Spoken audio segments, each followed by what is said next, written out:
Ayan. Ganun talaga ako pag magulay ng langka.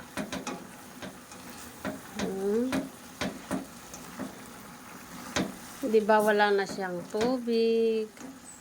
Kaunti na lang yung kanyang tubig. Ayan na.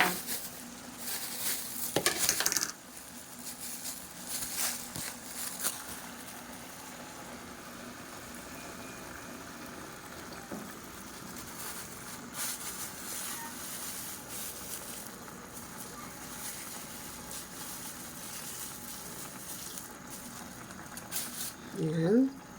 Yan. Talagang puro nagata lang yan yung ating isasabaw. Yan. Sa langka talaga ang gusto ko purong sabaw lamang. Ayaw ko nang may sabaw na tubig siya. Yan. Pangalawang sabaw, pangalawang gata ang niluluto, sundan sa purong gata.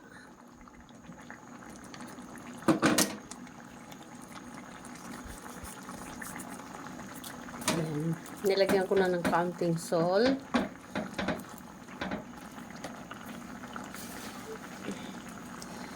Ilagay ko na yung spinach. Ayan na. Bungoan. May gata na yan? Opo, meron na. Bakit tapos anong laho? Wala. Wala.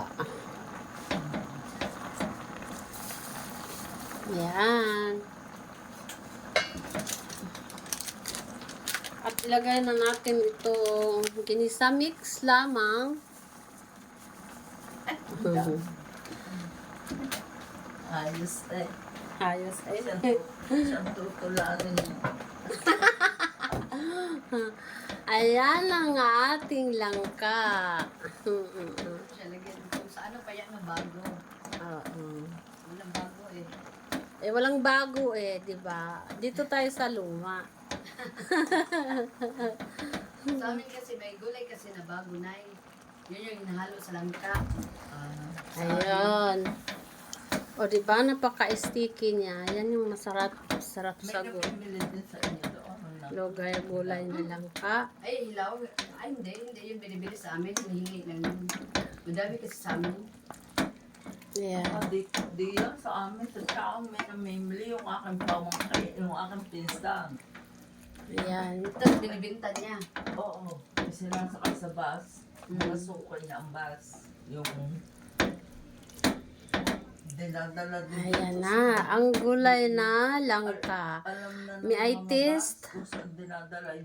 Meron Yummy, yummy na. Pagbalik ng bus, Ayan. bababa si Pira at Ano? inibigay. Ayan na yung ating Mabait yung gulay na langka.